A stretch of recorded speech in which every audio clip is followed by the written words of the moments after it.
பட்டுள்ளவர்களே, கிணத்துக்கடவு சட்டமன்ற தொகுதியிலே நிச்சயமாக தாமரை வந்து செய்ய வேண்டும் என்று தாமரை சட்டங்களே அனைவருக்கும் என்னுடைய பணிவான மாலை வணக்கம். இது ஒரு வித்தியாசமான நிலை. நம்முடைய கிணத்துக்கடவு சட்டமன்ற தொகுதிக்கான எப்படி செயலாற்ற வேண்டும், எப்படி இருந்தால் இங்கே நிச்சயமாக தாமரை வளர செய்ய முடியும் என்பதற்கான ஒரு கூட்டம். எனக்கு கொடுத்திருக்கின்ற நேரம் 20 நிமிடம் 20 நிமிடத்துக்குள் எனக்கு தெரிந்த சில விஷயத்தை உங்களிடம் சொல்ல வேண்டும் என்ற ஒரு ஆசை இருக்கிறது. உங்கள் அனைவருக்குமே தெரியும், இந்த மேடையிலே இல்லாத தலைவர்கள் இல்லை. அனைவருமே கலப்படம் இல்லாத சுத்தமான நாட்டிற்காக பணியாற்றக்கூடிய தலைவர்கள்.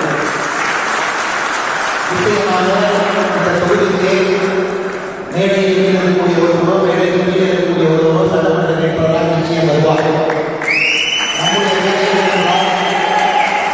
வேலை என்னவென்றால் பேரை அறிவிப்பது யாரும் வெல்லப் போவதில்லை, பேரை அறிவிக்காமல் இருப்பதனால் யாரும் வெல்லப் போவதில்லை. இந்த 120 நாள் நாம் போட போகின்ற உழைப்பினால் மட்டும்தான் இங்கே தாங்கள் அதற்கு மாற்று சக்தி எதுவுமே கிடையாது. உழைப்பை இந்த மண்ணிலே இந்த தொகுதிக்குள்ளே ஒரு பூத்திலும் ஒரு வீட்டிலும் அந்த உழைப்பை போடுவதற்கு நாம் தயாராக இருக்கிறேன். என்னுடைய முதல் கேள்வி, 120 நாள் இந்த உழைப்பை போடுவதற்கு நீங்கள் தயாராக இருக்கிறீர்களா என்பதுதான் என்னுடைய முதல் கேள்வி. இந்த உழைப்பு என்பது அசாத்தியமான உழைப்பாக இருக்க வேண்டும். 16 மணி நேரத்திலிருந்து 18 மணி நேரம் களத்திலே செயல்படக்கூடிய உழைப்பாக இருக்கிறது. இது இரண்டும் இல்லை என்றால் என்னை பொறுத்தவரை நாம் வெற்றி பெற வேண்டும் என்று எதிர்பார்ப்பது உண்டாகும். உழைப்பை போட்டு ஒரு விவசாயி பார்த்தீங்கன்னா உழைப்பை போட்டுட்டு வேர்வையை செஞ்சுக்கிட்டு சூரியன் இருக்கும் போது நிலத்தை கொடுத்துட்டு தண்ணி பாய்ச்சிட்டு விஷக்கொல்லி என்ன மருந்து இருக்கோ அடிச்சுட்டு அதற்கப்புறம் நல்ல மகசூல் வர வேண்டும் என்று எதிர்பார்ப்பது அறிவாளிக்கான ஒரு குணம் இல்லைங்களா? அதே போல 120 நாட்கள் கூட கிணத்துக்கடவு சட்டமன்ற தொகுதியிலே அந்த உழைப்பை போட்டுவிட்டு நாம் வெற்றி பெற வேண்டும் என்று எதிர்பார்ப்பது நிச்சயமாக அறிவாளிகள். அந்த 120 நாளுக்கு நாம் என்ன செய்ய வேண்டும், எப்படிப்பட்ட ஒரு ஆத்மார்த்தமான உழைப்பை கொடுக்க வேண்டும் என்பது என்னுடைய முதல் ஆலோசனை. உங்களுக்கு தெரியுமே, யோகிகளிலே மிக முக்கியமான நிலை கர்மயோகிகள். கர்மயோகி என்பவன் நம்முடைய பாரத பிரதமர் நரேந்திர மோடியை போன்றவர். உழைப்பை போடுவான், பலனை எதிர்பார்க்க மாட்டான். பட் நிச்சயமாக உழைப்பை போடுவான். 16 மணி நேரம் உழைப்பு வேண்டுமா, 18 மணி நேரம் உழைப்பு வேண்டுமா, உழைப்பை போடுவான்.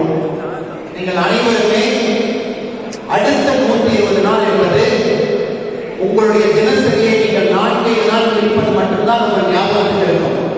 ஒரு 2-3 நிமிஷத்துல ஓடி போயிடும். இப்ப நாம் இருக்கோம், நீங்க எல்லாம் கண்ண மூடி முடிக்கிறதுக்கு முன்னாடி தேர்தல் ஆணையத்திலிருந்து அதிகாரிகள் வந்து மிகப்பெரிய கூட்டத்தில் சென்னையில் போடுவாங்க. நீங்க கண்ண மூடி முடிக்கிறதுக்கு முன்னாடி டெல்லியிலே தலைமை தேர்தல் ஆணையர் அவர்கள் தமிழ்நாட்டுக்கு தேர்தலுக்கு அறிவித்து விடுவார். நீங்க கண்ண மூடி முடிக்கிறதுக்கு முன்னாடி தேர்தலுக்கான காலகட்டம் கொடுத்து விடுவார்கள். எப்போ வந்து நாமினேஷன் கொடுக்கணும், லாஸ்ட் எப்ப. நீங்க கண்ண மூடி முடிக்கிறதுக்கு முன்னாடி தேர்தலும் நடந்துவிடும், வாக்கு பெட்டிகளும் பாதுகாப்பாக இருக்கிறது. நீங்க என்ன நடக்குது அப்படின்னு நினைக்கிறதுக்கு முன்னாடி வாக்கு பெட்டிகளும் எண்ணப்பட்டது. அவ்வளவுதான். 120 நாள் அப்படிங்கிறது மிக வேகமாக செல்லக்கூடிய ஒரு நாள். நம்ம எல்லாரும் சொல்ற மாதிரி 5 வருடம் நீங்க எவ்வளவு உழைப்பு போட்டீங்க கவலை கிடையாது. நான் 5 வருஷம் செஞ்சிருக்கேன், இவ்வளவு வேலை செஞ்சிருக்கேன், இவ்வளவு செய்திருக்கேன், எல்லாம் முக்கியம் தான். பட் அந்த வெண்ணெய் எல்லாமே சேரும்போது பானையை உடைத்த கதையாக இந்த 4 மாதங்கள் மட்டும்தான் முடிவு செய்யும். 5 வருடம் நாம் போட்ட உழைப்பு வந்து ஓட்டாக மாறுகிறதா என்பதை முடிவு செய்ய வேண்டிய நேரம் இந்த 120 நாள். நீங்கள் இதில் அடையலாம், மிகப்பெரிய வெற்றி வரலாம், கூட்டணிகள் மாறலாம், புது கூட்டணிகள் உருவாகும். அது உங்களுடைய கையிலே கிடையாது, என்னுடைய கையிலே கிடையாது. அரசியல் களம் என்பது யாருமே எதிர்பாராத மாதிரி நடப்பதுதான் நான் சொல்றேன். எதிர்பார்த்த மாதிரி எல்லாமே நடந்ததுன்னா அதுக்கு அரசியல் பேர் வைக்க மாட்டேன். அடுத்த 4 மாதத்திலே எதிர்பாராத பல விஷயங்கள் நடக்கும்.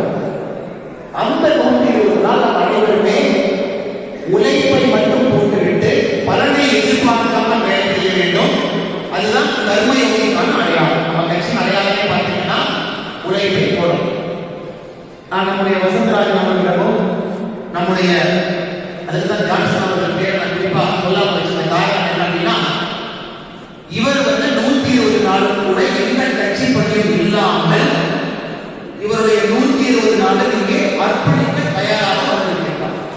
ஏன்னா நாம் குறிப்பிட்ட மாவட்டத்தில் அடையாளப்படுத்தும் போது நிச்சயமாக நமக்கு சில பேர் வேணும். ஃபுல் டைமா எந்த வேலையும் செய்யாம கட்சி பணியை செய்யாம இந்த வேலையை மட்டும் செய்யணும் அப்படின்னு நினைக்கும் போது மாவட்ட தலைவர் அவரை நிச்சயமாக தொந்தரவு செய்ய வேண்டாம், முழு நேரமாக ஒருவர் வேண்டும் என்பதற்காக வந்திருக்கிறார். நமக்கு ஒருவர் பத்தாது, உண்மை சொல்லப்படும் என்றால் ஒருவர் பத்தாது. நம்முடைய வசந்தராஜன் அவர்கள் சொன்னது போல எங்களுக்கு கிணத்துக்கடவு தொகுதியிலே 100 விசாரணை வேண்டும். முழு நேரமாக வேலை செய்யக்கூடிய 100 நபர்கள் எங்களுக்கு வேண்டும். 100 நபர்.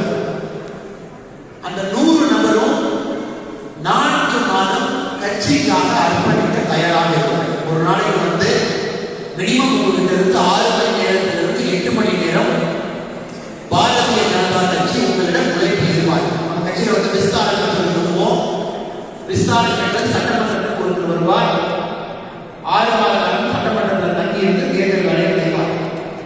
பட் நம்மளுடைய கோல் பெரிய கோல். இங்கே தாமரை வளர வேண்டும் என்றால் எங்களுக்கு கிணத்துக்கடவு பகுதிக்குள்ளே 100 விஸ்தாரம், 100 பேர் ஃபுல் டைம் இருக்கு.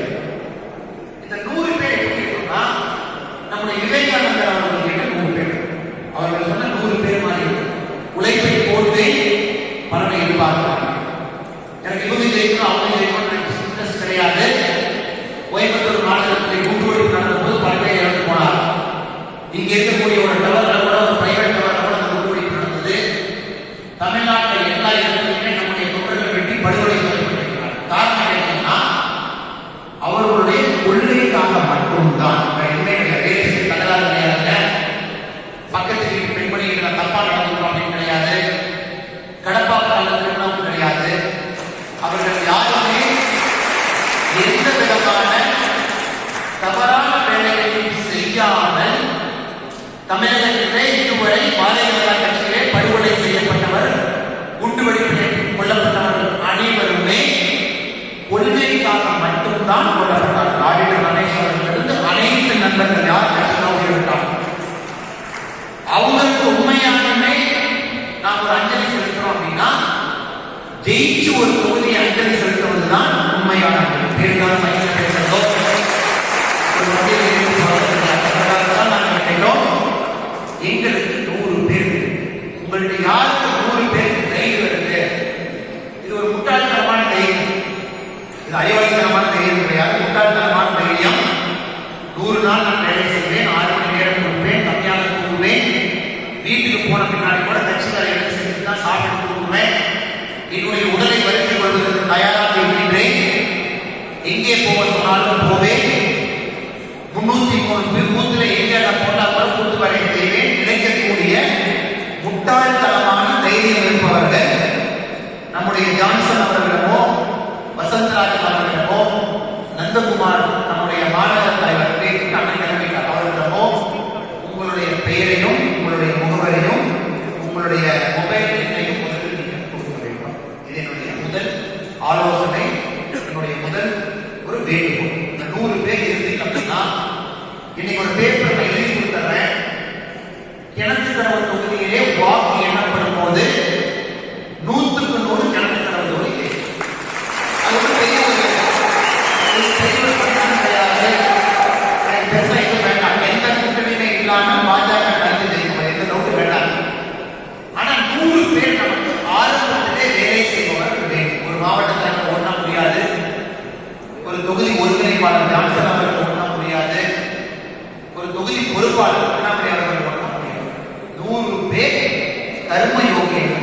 அவர்களுக்கு என்ன கிடைக்கும் அப்படின்னா இந்த 100 பேருக்கு இந்த 4 மாதம் வேலை செய்த பின்பு அவர்களுக்கு கிடைக்க போகின்ற அரசியல் அனுபவம் என்பது நிச்சயமாக 30 வருடம் அரசியல் இருந்தவர்கள் கூட அந்த அனுபவம் கிடையாது. யங்ஸ்டர்ஸ் யார் இருக்கீங்க, அரசியல் வளர வேண்டும் என்று நினைக்கிறீர்கள், பெண்கள் யார் இருக்கீங்க, இந்த கட்சியை நிச்சயமாக அடுத்த 40 வருடம் நாம் ஒரு பொறுப்பிலே உட்கார்ந்து அனுதாரம் செய்து இந்த கட்சியை வளர்ப்பது மட்டுமல்லாமல் பாஜக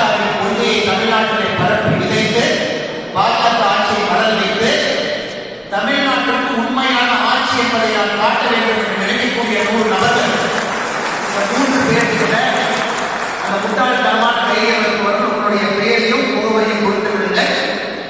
நாம் காட்டுவோம் அரசியல் என்பது என்ன, சாணக்கியத்தனம் என்பது என்ன, தளப்பணி என்பது என்ன, கூட்டு வேலை என்பதை நாம் காட்டுவோம். திராவிட கட்சிகளை காட்டுவோம், புதிதாக வந்திருக்கக்கூடிய அனைத்து நண்பர்களுக்கும் காட்டுவோம். நிச்சயமாக 100 பேர் வருவீர்கள் என்ற நம்பிக்கை இருக்கின்றது. நீங்கள் வர வேண்டும். இரண்டாவது, பாண்டவர். நீ மகாபாரதத்தில் பாண்டவர்கள் எடுத்துக்கிட்டீங்க அப்படின்னா, அவர்களுக்கு நடந்த அநீதி போல நம்முடைய எந்த புத்தகத்தை, எந்த ஒரு இலக்கியத்தை, எந்த ஒரு ஆன்மீகத்தை படிச்சீங்கன்னா கூட அவர்களுக்கு நடத்தப்பட்ட அநீதி போல யாருக்கும் நடத்தப்படவில்லை. துரத்தப்பட்டார்கள், வேட்டையாடப்பட்டார்கள், அநீதி இழைக்கப்பட்டது, தீங்கிழைக்கப்பட்டது. கடைசி வரைக்கும் பாண்டவர்களை யாராலையும் தொட்டு பார்க்க முடியல கேட்டீங்கன்னா, அது பீமனின் வீரமோ, அர்ஜுனின் யுக்தியோ, சகாதேவர் அவர்களுடைய இன்ட்யூஷன் சொல்லக்கூடிய தைரியமோ கிடையாது. யாராலையும் தொட முடியல அப்படின்னா அவர்களுடைய ஒற்றுமை, அது மட்டும்தான். பாண்டவர்கள் ஒற்றுமையாக இருந்தார்கள். 1000 பேர், 10,000 பேர், 1,00,000 பேர் கொண்டு வந்து போர் செய்த போது கூட அவருடைய ஒற்றுமையை குலைக்க முடியவில்லை. அதனால் பாண்டவர்களுக்கு வெற்றி கிடைத்தது. இதுதான் மகாபாரதம் சொல்லுகின்ற பாடம். நான் இன்டர்நேஷனல் இந்த அரசியல் பேசுகிறேன், திமுகவை தாக்குகிற காரணம் என்னவென்றால், இன்று நடப்பது முக்கியமான ஒரு செயல்திறன் கூட்டத்தில் சில விஷயத்தை உங்களுக்கு சொல்ல வேண்டும் என்ற ஆசை கொடுக்கப்பட்ட 20 நிமிடங்களை பேச வேண்டும். அதே போல பாஜக என்னை ஜெயிக்க வேண்டும் என்றால் வசந்தராஜன் அவர்களின் பலமோ, அண்ணாமலை அவர்களின் ஜாலிமோ, ஜான்சன் அவர்களின் உழைப்போ, ஜி.கே. செல்வகுமார் அவர்களுடைய பலப்பணியோ, புரொஃபசர் கனக சபாபதி அவர்களுடைய மூளையோ எடுபடாது. அது எடுபடும். ஒரு 20%, 17% வாக்கை கொடுப்பதற்கு எடுபடும். அதை தாண்டி ஜெயிக்க வேண்டும் என்றால் ஒற்றுமையுள்ள கிணத்து கடவு பாரதிய ஜனதா கட்சியிலே இருக்கிறது.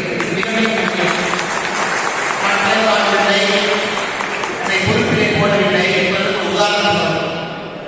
நம்முடைய அமித்ஷா அவர்கள் காங்கிரஸ் கட்சியினால் வேட்டையாடப்பட்டு கோத்ரா மட்டுமல்ல, சோரபத்தில் என்கவுண்டர் கேஸிலே 91 நாள் ஜெயிலில் அடைக்கப்பட்ட போது அவர்களுக்கு நிபந்தனையான ஜாமீன் கொடுக்கப்பட்டது. நிபந்தனையான ஜாமீன் முதல் கண்டிஷன், நம்முடைய அமைச்சர் போட்டிருந்த முதல் கண்டிஷன் போட்டு என்ன போட்டிருந்தாங்கன்னா, குஜராத் மாநிலத்திற்குள்ளே அமித்ஷா அவர்கள் இருக்கக்கூடாது என்பதுதான் ஜாமீனுடைய முதல் நிபந்தனை. அமித்ஷா அவர்கள் என்ன செய்தார்? போய் இந்த மாதிரி சொல்லிட்டாங்க, நான் போய் டெல்லியில போய் குஜராத் மாநிலம் தங்கிக்கலாம், ரெஸ்ட் எடுக்கலாம், உத்தரவு எழுதலாம் நினைக்க வேண்டும். அவர் சென்று மதிப்புக்குரிய ராஜ்நாத் சிங் அவர்களிடம், எல்கே அத்வானி அவர்கள் வேண்டுகோள் விடுத்து, இந்தியாவிலே மிக மோசமாக இருக்கக்கூடிய மாநிலம் என்னவென்றால் யூபி. யூபியிலே அப்போது 2011, 12, 13 உள்ளாட்சி தேர்தலுக்கு கூட பாஜக கட்சியிலே வேட்பாளர்கள் இல்லை.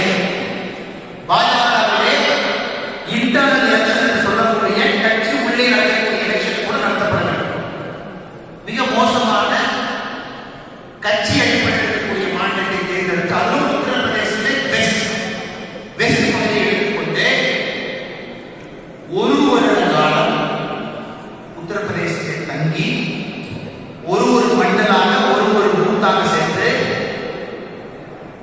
கட்சியில் ஒற்றுமில்லாதவர்களை ஒற்றுமைப்படுத்தி ஒரு இடத்திலும் களப்பணி ஆற்றி நரேந்திர மோடி அவர்கள் 2014 கோவாவில் நடக்கக்கூடிய நேஷனல் எக்ஸிகியூட்டிவ் மீட்டிங்கிலே அவரை நாம் தேர்தல் பணிக்குழு தலைவராக நியமனம் செய்ய போது அமித்ஷா நரேந்திர மோடி அவர்கள் சொல்கின்றார், இந்த முறை யூபியிலே 81 எம்பி மொத்தமாக இருக்கின்றார்கள், நிச்சயமாக 70 எம்பி குறையாமல் நாம் ஜெயிப்போம். அதற்கு காரணம் என்னவென்றால், ஒரு வருட காலம் அமித்ஷா அவர்கள் யூபியிலே சென்று போட்டு உழைப்பு. இதை நாம் யாரும் பார்க்கலாம். நிறைய ஒரு சரித்திர நாயகரை வெற்றியாளரை புகழும் போது அவர்கள் சாணக்கியத்தை புகழ்வோம், மிகப்பெரிய மனிதர், மிகப்பெரிய தலைவர் என்று சொல்லுவோம். பட் அமித்ஷா அவர்களை, உண்மையான அமித்ஷா அவர்களை அவரை பற்றி எழுதப்பட்ட புத்தகத்திலே நீங்கள் படித்தீர்கள் என்றால், யூபியிலே ஒரு வருடம் அவர் போட்ட உழைப்பு பாஜகவை 2014 ஆட்சி கொண்டு வந்து உட்கார உழைப்பு போட்டீங்கன்னா எந்த தொகுதி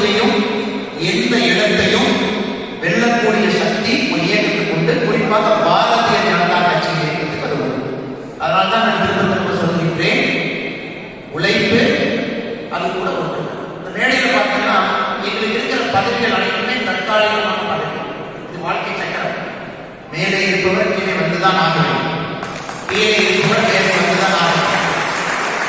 அதை அனைவருக்கும் நன்றாக புரியும்.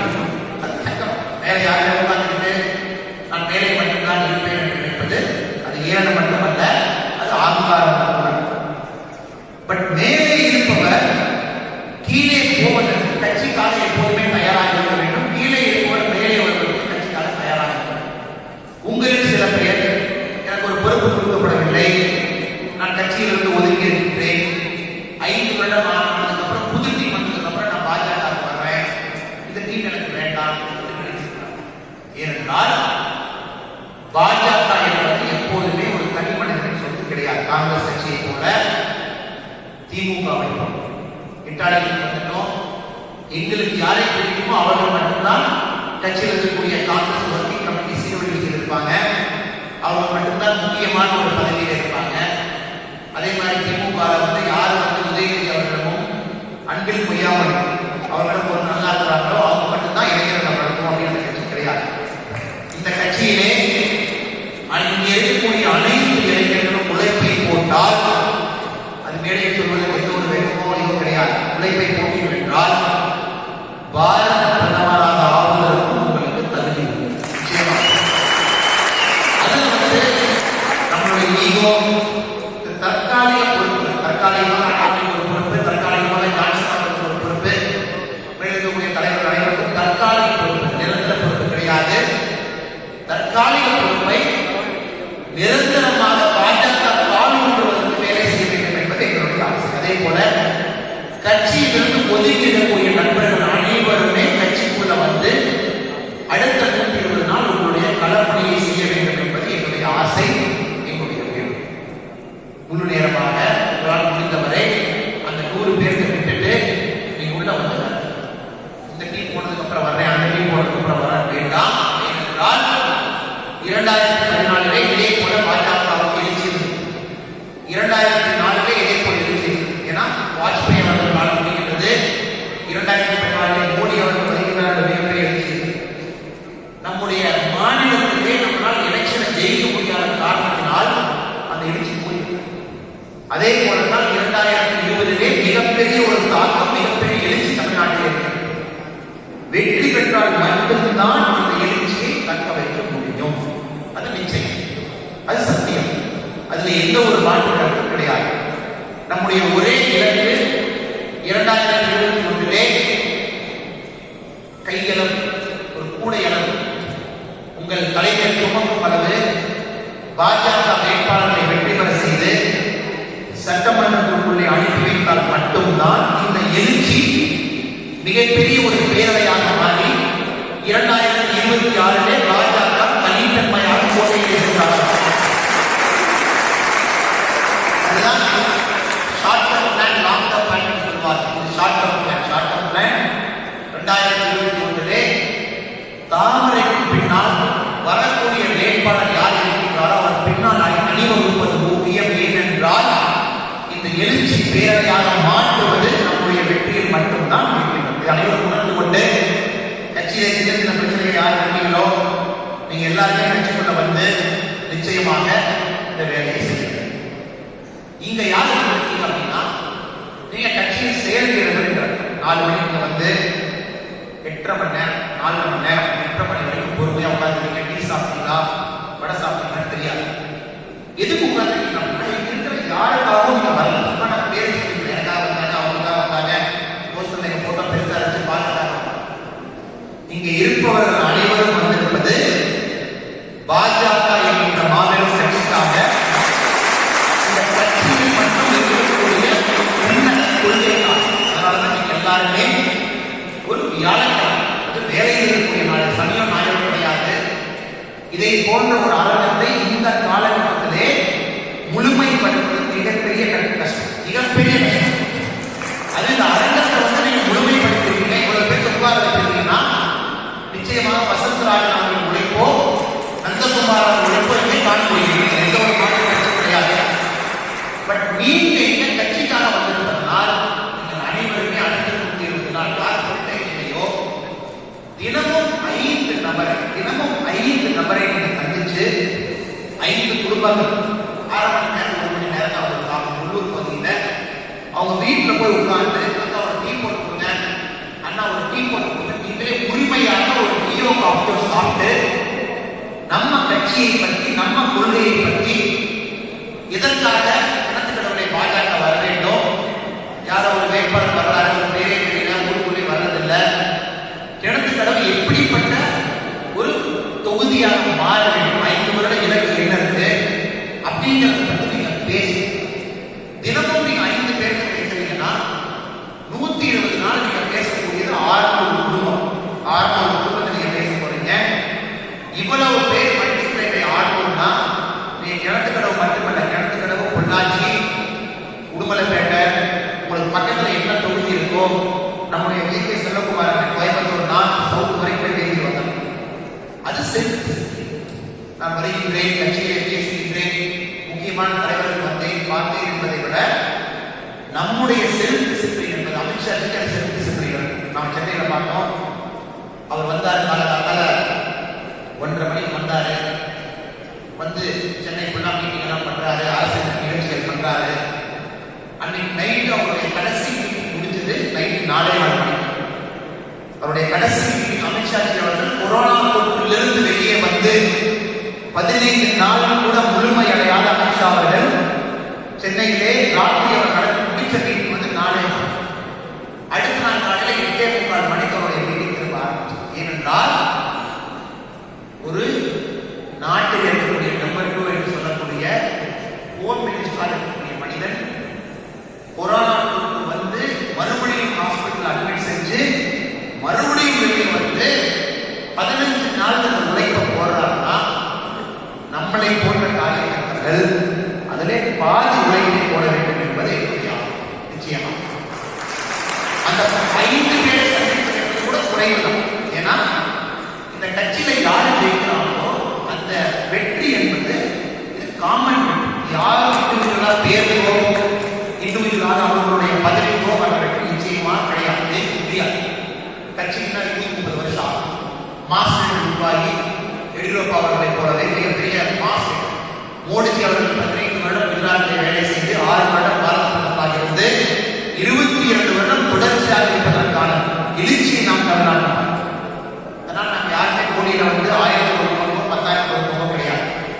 சிறுதுளி பெருவனம் என்பதை கூட இங்க இருக்கிற ஒருவருக்குமே நிச்சயம் என்னுடைய பங்களிப்பாக இந்த தொகுதியில் ஒருங்கிணைப்பாளர் பொறுப்பாளர் என்ற முறையிலே நான் 65 வீடுகள் என்னுடைய இலக்கு. 65 வீட்டுக்கு மண்டல தலைவர், கிளை தலைவர், நீங்க எல்லாரும் போய் அவங்க ஜாதியா இருக்கட்டும், எந்த ஒரு சங்கமா இருக்கட்டும், கட்சியில் இருக்கட்டும், கட்சி இல்லாமல் இருக்கட்டும், டிஎம்கே ஓட்டு போடுறாங்க, நம்ம ஓட்டு போடுறதுக்கு வாய்ப்பு இருக்கணும், அந்த மாதிரி யார் இருந்தாலும் கூட இது என்னுடைய உழைப்பு. பாஜகவுக்காக எனக்கு கொடுக்கப்பட்டிருக்கின்ற பொறுப்புக்காக நைட்டு 10 மணி ஆனாலும் சரி, காலை 6 மணி இருந்தாலும் சரி, என்னோட உழைப்பு நான் போடுவேன். அதே போல உங்களிடம் என்னுடைய எதிர்பார்ப்பு 7 × 5 35 வீடுகளுக்கு நீங்கள் செல்ல வேண்டும் என்பது எங்களுடைய எதிர்பார்ப்பு. நிச்சயமாக நான் அதை செய்ய வேண்டும். கடைசியாக ஒரே ஒரு வார்த்தை, ஏன் பாஜக இவ்வளவு நம்ம பேசிட்டோம், எப்படி வரணும், ஆண்டவரை பற்றி பேசணும், ஒற்றுமை பற்றி பேசணும், எழுச்சி, உழைப்பு, சங்கல்பம் அனைத்தை பற்றியும் பேசணும். பட் பாஜக எதற்காக வர வேண்டும் என்று கேட்டீர்கள் என்றால் தமிழகம் தாங்கள் நிச்சயமாக தமிழகம் தாங்கக்கூடிய நிலைமையிலே கிடையாது. இப்போ ஒரு பெரிய ஒரு வாடிக்கையான என்னவென்றால், நான் எங்கே எதை பேசினாலும் கூட என்னுடைய மனதிலிருந்து பேசுவதால் சில விஷயங்கள் பிரிக்கப்பட்டு இவருக்கு கூட்டணி இப்படி சொல்லிட்டார், அதிமுக அப்படி சொல்லிட்டார், திமுக அப்படி சொல்லிட்டார் என்று சொல்லியிருக்கார். உண்மையை சொல்ல என்றால் நம்முடைய கொள்கை என்பது ஊழல் இல்லாத நிச்சயமாக தனித்தன்மையான தேசியம் ஆட்சியம் இரண்டும் கலந்த ஒரு ஆட்சியை கொண்டு வந்து காமராஜர் அவர்கள் ஆட்சியை போல தமிழகத்திற்கு நாம் காட்ட வேண்டும். இதுதான் உண்மையான தமிழக அரசியல் ஆட்சி. தமிழகத்துக்கு நேரம் என்பது என்னுடைய பாவனை. ஏனென்றால் ஒரு மனிதனுக்கு நல்ல நேரம் கெட்ட நேரம் என்று இருப்பது போல இது தமிழகத்துக்கான நல்ல நேரம், கட்சிக்கான நல்ல நேரம், எல்லாத்தோட பாஜகவுக்கான நல்ல நேரம். நரேந்திர மோடிஜி என்கிற தனி மனிதன் அவருடைய அற்புதமான 6 வருட உழைப்பினால் தமிழகத்தில் மட்டும் நீங்க நம்ப மாட்டீங்க, 8.5 கோடி மக்கள் இருக்காங்க. 4 கோடி மக்களை ஒரு மத்திய அரசு திட்டம் சென்று அடைந்திருக்கிறது. முதல் முறையாக 32 லட்சம் பெண்களுக்கு இலவச எரிவாயு வழங்கு, 24 லட்சம் விவசாயிகளுக்கு 6000 ரூபாய், 41 லட்சம் மக்களுக்கு வீடு திட்டம், 1,64 லட்சம் பேர் முத்ரா திட்டத்திலே பயனாளிகள். இந்த மாதிரி சொல்லிக்கிட்டே போறோம். எங்களுடைய கணக்கு எல்லாத்தையும் கூட்டி கட்டி பார்க்கும்போது 1,06,00,000 பெண்களுக்கு நோ அக்கௌண்ட்ல 0 காஸ்ட் அக்கௌண்ட் ஆரம்பிச்சிருக்கோம். ஜெண்டர் என்று சொல்லக்கூடிய 1,06,00,000 பெண்கள் இருந்தாங்க. அதனாலதான் 4 கோடி தமிழகத்திலே பாதி மக்கள் தொகைக்கு மேலே பாஜக திட்டம் சென்றது. அதனாலதான் கட்சிக்கு நல்ல மக்கள் ஓட்டு போடுவதற்கு தயாராக இருக்கிறார்கள். எல்லாத்துக்கும் மோடி அவர்களுக்கு தெரியும், எல்லாத்தையும் எல்லாருக்கும் தாமரை தாமரை எங்கேயும் போய் வேற கட்சி மாதிரி எங்களுக்கு குக்கர் கொடுத்தாங்க, கொடுத்தாங்க, எங்களுக்கு குடை கொடுத்தாங்க, எங்களுக்கு ஒரு தொப்பி கொடுத்தாங்க அப்படின்லாம் 6 மாதம் மக்களை போய் யூஸ் பண்ணி மோடி என்கின்ற நாமனால் 8 கோடி மக்களை எழுப்பினாலும் பாஜக தாமரை தாமரை அந்த ஸ்டேஜ் நம்ம தாண்டியாச்சு. அதை தாண்டி எந்த மனிதன் மைக்கிறோம் மோடி தவறானவர், பாஜக தமிழகத்தின் எதிரி, பாஜக தமிழ்நாட்டில் எதிரி பண்ணினா எந்த ஒரு நாகரிகமும் அதை ஏற்றுக்கொள்ள மாட்டான். முடியல 1 கோடி சார் வந்துட்டாரா? 32 லட்சம் தமிழ் பெண்களுக்கு முதல் முறையாக ஓனர் வந்துட்டாரா? 98 லட்சம் பேருக்கு 5 லட்சம் ரூபாய் மருத்துவ காப்பீடு கொடுத்தாரா? 43 லட்சம் தமிழ்நாட்டில் பிரதமர் மோடி 24 லட்சம் விவசாயிகளுக்கு 6000 ரூபாய் கிசான் சீட்டு நான் வீடியோ எடுத்துட்டு பேசுகிறவன் மட்டும்தான் தமிழக மக்களுக்கு மிக சிறப்பாக தெளிவாக தெரியும். அதை பற்றி இன்னொரு கிடையாது. தமிழ்நாட்டில் பார்த்தீங்கன்னா பாஜக இந்த எழுச்சியை ஓட்டாக மாற்றுவதுதான் மோடி வாங்குகிறார். அவர் பிஸியா இருக்காரா? நான் போன் போட்டு ஐயா நீங்க இடத்துல ஒரு 3 நாள் பயணம் வாங்க நான் மோடியை கேட்கிறேன். அந்த உழைப்பை போடுவது இங்கே இருக்கக்கூடிய அனைத்து சந்தர்ப்பம் எடுத்துக்கொண்டு ஒரு நாளைக்கு 5 வீடு, ஒரு வாரத்துக்கு 35 வீடு நான் போவேன், நான் பேசுவேன், கைது எழுதி வைப்பேன். அப்பதான் எலெக்ஷன் முடியும் போது வெற்றி எல்லாம் யாரும் வேட்பாளர்கள் ஜெயிப்பாங்க, நடைபெற்று வருவோம், பெரிய பெரிய மாலை எல்லாம் போடுவோம், நாமெல்லாம் பயன்படுத்து இவர்களால் தான் ஜெயிச்சாரு, அவரால் தான் ஜெயிச்சு சொல்லுவோம். ஆனால் அந்த சேர்ல உட்கார்ந்து நீ சிரிச்சு பார்ப்பேன், என்னாலும் தான் அவர் ஜெயித்தாரு. அந்த பணம் எனக்கு நம்ம எல்லாத்துக்குமே கிடைக்கும். என்னால் ஜெயித்தார், என்னாலே ஜெயித்தார். கட்சியில 30 வருஷம் இருந்ததுக்காக என்னாலே ஜெயித்தார். அதான் நம்ம எப்பவுமே சொல்லுவோம், வீழ்வது யாராக இருந்தாலும் வாழ்வது பதிலாக இருக்கும். ஏனென்றால் தனி மனிதன் என்பதை தாண்டி ஒரு தலைவனை அழகுபடுத்தி அவனை சட்டமன்றத்துக்குள்ளோ பாராளுமன்றத்துக்குள்ளோ அனுப்பி வைத்து பொறாமைப்படாமல் இருக்கக்கூடிய ஒரே கட்சி பாஜக மட்டும்தான். எந்த கட்சியுமே ஒரு ஜெயித்த உடனே அடுத்த லட்சத்துக்கு முன்னாடி பின்பற்ற ஆரம்பிச்சோம். இவன் நம்ம வாய்ப்பு நாம் ஜெயிக்கணும். இங்க மட்டும்தான் கர்மயோகி, இங்க மட்டும்தான் சங்கல்பம் எடுக்கணும். ஏன்னா நம்ம அனைவருக்குமே தெரியும், பிஜேபியில கர்நாடகால ஒரு 3 மாதத்துக்கு முன்பு ராஜ்யசபா எலெக்ஷன் நடந்தது. 2 ராஜ்யசபா எம்பிக்களை கர்நாடக அரசு கர்நாடகா பாஜக கொடுக்க வேண்டும். கர்நாடகா பாஜக கீழே இருந்து லிஸ்ட் ஆஃப் தெரியும். அந்த லிஸ்ட் இருக்கக்கூடிய முதல் நபர் வந்து ஒரு 600 கோடி ரூபாய் சொத்து வைத்துக் கொண்டு கர்நாடகாவிலே ஒரு 65 ஓட்டல் நடத்தக்கூடிய முதல் நபர். 2வது நபர் 2 அரசியல் கட்சி ஆளுநர் பலமுறை இந்தியாவிலிருந்து எம்எல்ஏ ஆகும். இதிலிருந்து core committee, Karnataka BJP core committee டெல்லியிலிருந்து அவர்களுக்கு தான் ராஜ்யசபா சீட் கொடுத்தாங்க. நம்ம 8 பட்டாசு வெடிச்சு பெரிய பெரிய பட்டாசு வெடிச்சு கொண்டாட ஆரம்பித்தாங்க. மேலே இருந்து ஒரு வாரத்துக்கு அப்புறம் ஒரு லிஸ்ட் பார்த்தீங்கன்னா டெல்லியிலிருந்து 2 நபர்களின் பேரையும் நீக்கிவிட்டு 2 புதிதான நபர்களின் பேரை அறிவித்தார். எனக்கு கர்நாடகா பாஜக போன் வச்சு மூத்த தலைவர் 2 பேர் போட்டுட்டாங்க. 2 பேர் எனக்கு யாருமே தெரியல, யாரும் தெரியுமா ஏனென்றால் அந்த இருவருமே கட்சிக்காக 30 வருடத்திற்கு மேலே உழைத்தவர்கள். அதை வந்த முதல் மனிதர் அவர் ஒரு பார்வர், கான்டாக்ட் பண்ணக்கூடிய பார்வர்.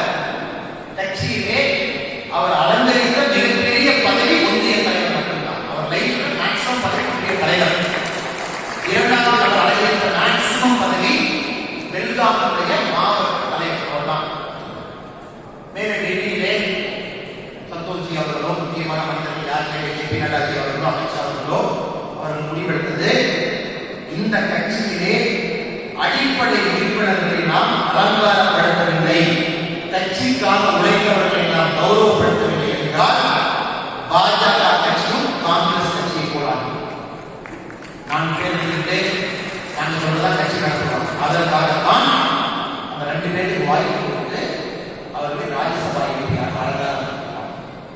அதே போல் கர்நாடகாவில் எம்எல்சி எலெக்ஷன்ல கீழே இருந்து 3 பேர் அறிந்த போது மத்தியிலே 2 பேரை நீக்கிட்டு இதே மாதிரி கொடுக்கிறார்.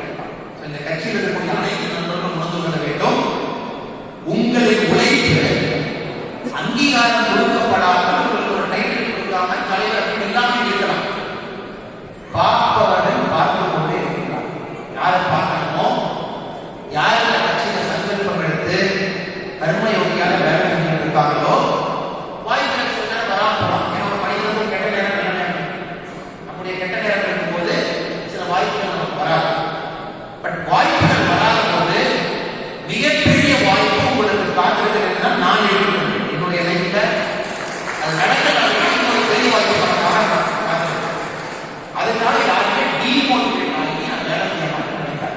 நிச்சயமாக இந்த கட்சியை மட்டும்தான் அடிப்படை கொண்ட கௌரவப்படுத்தப்படுகிறது. அதனால் ஒற்றுமை, உழைப்பு, சங்கல்பம், இந்த 3 விஷயம் மட்டும்தான் என்னை பொறுத்தவரை என்னுடைய பேச்சிலே இந்த செயல்வீரர்கள் கூட்டத்திலே உங்களுக்கு சொல்ல வேண்டும் என்று ஆசை. கஷ்டம் வரும்போது அமித்ஷா போறது நம்ம வசந்தராஜ் அவர்கள் கேட்கிறேன், எந்த பூத்து மோசமான பூத்து நடக்கிறத, எந்த பூத்துல மினிமம் 25 பேரோட இல்லாத ஆட்சி இருக்காங்க, எந்த பூத்துல பூத் கமிட்டி கூட நமக்கு இல்லைங்க, அந்த பூத்து அவன் தான் தலைவர். ஜெயிக்கிற பூத்து உட்காந்துக்கிட்டு வெளியே ஒரு பழைய போட்டு ஏதாச்சும் பூத்து போய் ஓட்டு போடுங்க. அவர்கள் பதவியில டைட்டில் இருக்கிற வரைக்கும் மட்டும்தான் அவர்கள். பட் டைட்டில் என்பது அந்த 100 பேர் யார் விஸ்தாரம் பண்ணாங்களோ அது முழு நேரமாக விஸ்தாரமாக என்னால் வர முடியாது. மோசமான பூத் நான் கொடுங்க. 2014 எலெக்ஷன்ல கிழக்கு கடற்கரை சட்டமன்றத்தை அனலைஸ் பண்ணிட்டு நான் பார்த்தேன். 10 பூத் நான் கொடுத்துருந்தேன். நான் பார்த்தேன்.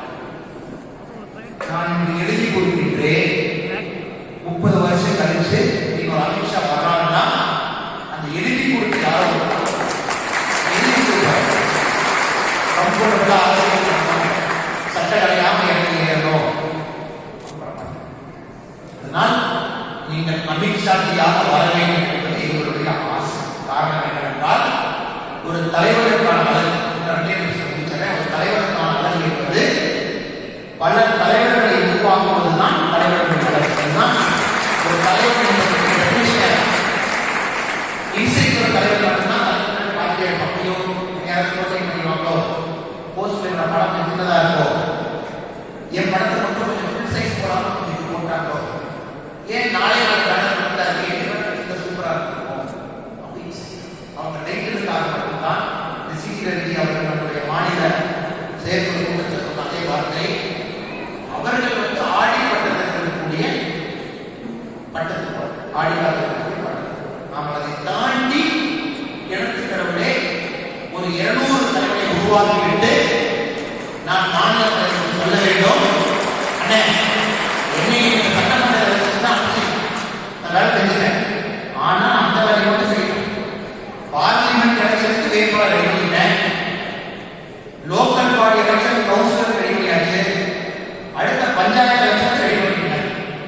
யார் ஒரு அசைக்க முடியாது என்று சொல்லக்கூடிய விஷயம் எனக்கு வந்தால் நான் தலைவர். ஒருவேளை அந்த வேலையை செய்யணும்னா நான் துணை தலைவர் என்கின்ற பெயருக்காக மட்டும் எழுதக்கூடிய அப்படின்னா எனக்கு மை டெஸ்ட். போலீஸ் துறையில் 10 வருடம் நான் பணியாற்றி டீம் ஒர்க் எனக்கு தெரியும். எனக்காக என்னுடைய சகாக்கள் பீரியட் அவங்களுக்கு இருக்காங்க. எனக்கு வரவேற்கக்கூடிய ஆபத்து அவங்களுக்கு போயிருக்கு. அவர் நான் செய்த தவறை நான் செய்ய ஏற்றுக்கொண்டிருக்கிறார். ஏன்னா நான் மேல இருக்கோம், நான் கீழே இருக்கோம், வாழ்க்கை. அதே போல 200 தலைவர்கள் உருவாக்கிவிட்டு கிணத்துக்கடவு பகுதி வருகின்ற காலத்தில் யாருனாலையும் அசைக்க முடியாத பகுதி என்று சொல்லக்கூடிய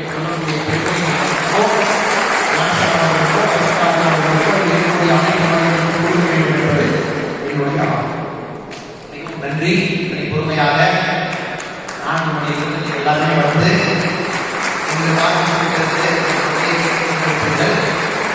நாளை காலையிலிருந்து நம்முடைய வேலை ஆரம்பிக்கும்.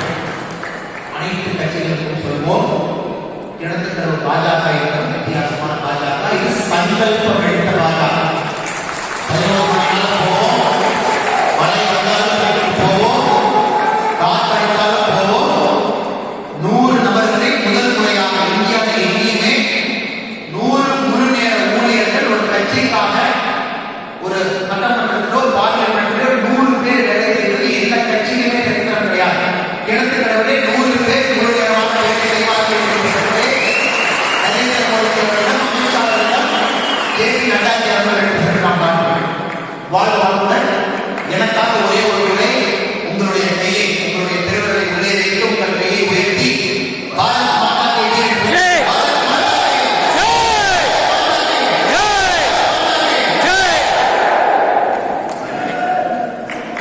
நன்றி.